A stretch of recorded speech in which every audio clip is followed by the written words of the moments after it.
Types of fasting. O5 fasting is divided into the following categories: obligatory, FARZ, recommended, VACIB, supererogatory, NAFILE, and disliked, MEKRUH.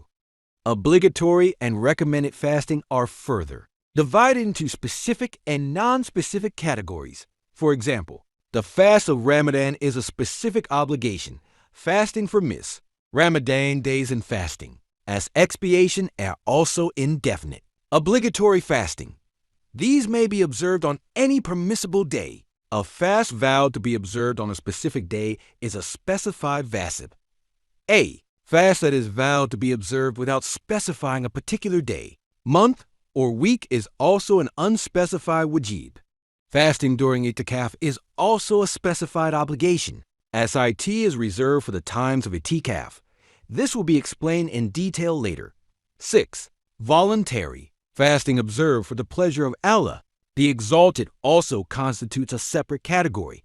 These are known as SUNNAH, MUSTAHAB, and MENDUB, such as the fast observed on the day of Ashura, as well as the day before or the day after it, and the fast observed on the 13th, 14th, and 15th days of each month, known as the Evyam-i. These are recommended. Fasting on Thursdays, Fridays, and Saturdays during the forbidden months ZILKADE, ZILHICCE, MUHARREM, and RECEB, as well as fasting for 9 days from the beginning of ZILHICCE is also recommended. 7. Fasting on the first day of Ramadan and during the 4 days of Eid al-Adha is strongly disliked, for these days are days of feasting for Allah's servants. It is not appropriate to avoid this feast.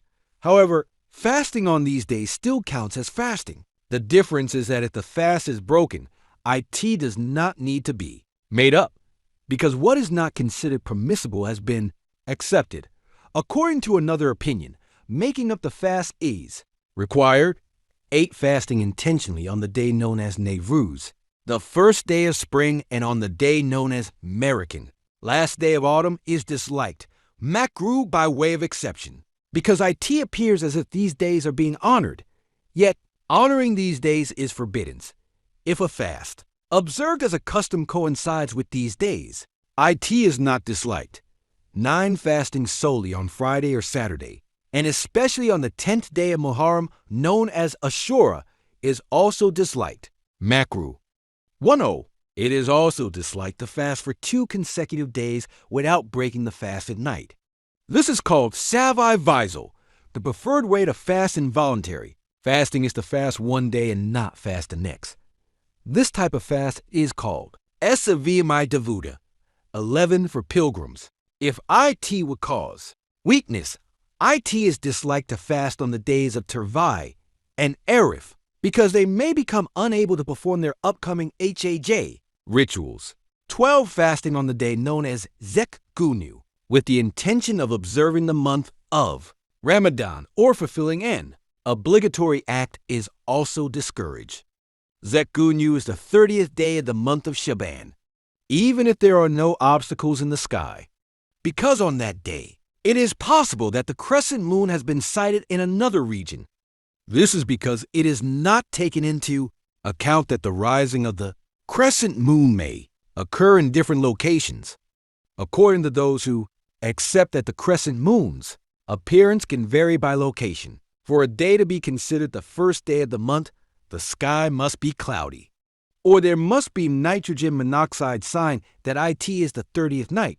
For example, the testimony that the crescent was seen must have been rejected. 1-3. If one fasts on the PAS, day of doubt, with the intention of observing the fast of Ramadan or an obligatory fast, the following applies. If it is determined that it is Ramadan, this fast counts as a Ramadan fast. If it is determined that it is not Ramadan and the fast was intended for Ramadan, it becomes a voluntary fast. If one breaks the fast, it must be made up. However, if the intention was for an obligatory fast, that obligatory fast is valid. If it is unclear whether that day belongs to Shaban or Ramadan, a fast intended for an obligatory act will not be valid for that obligatory act. This is because There is a possibility that the day belongs to Ramadan 14. If one intends to fast a voluntary fast on a day of doubt, according to the prevailing opinion, there is nitrogen monoxide objection to this. If it turns out to be Ramadan, the fast counts as a Ramadan fast. If it is known to be Shaban, this fast is a voluntary fast. In this case, if one breaks the fast, a make-up fast is required, because observing this fast is considered valid. 15. On the day of doubt, a person who has intended to fast if it is Ramadan, but to break the fast if it is not, has not fasted. This is because intention for fasting requires certainty. One cannot intend to fast with such doubt. 1-6 on a day of doubt, fasting without making it known to others is more virtuous for those with knowledge. For the general public, being cautious is more virtuous. They act cautiously, avoiding things that break the fast until sunset. Once it becomes clear that it is not Ramadan, they break their fast. In this way, they do not accidentally count a day that is not part of Ramadan as part of Ramadan. Those considered knowledgeable in this matter are those who know how to intend to fast on a specific day, and who do not definitively accept that the day in question is definitely Ramadan. Those who do not know how to intend in this manner belong to the common people. These are referred to as the common people, in contrast to the elite. 17 for those who fast the entire month of Shaban or fasting during its last 3 days. Fasting on the day of Shaban is more meritorious. 1-8. It is disliked, MEKRUH, to observe a fast of silence by refraining from speaking at all while fasting with the intention of worship.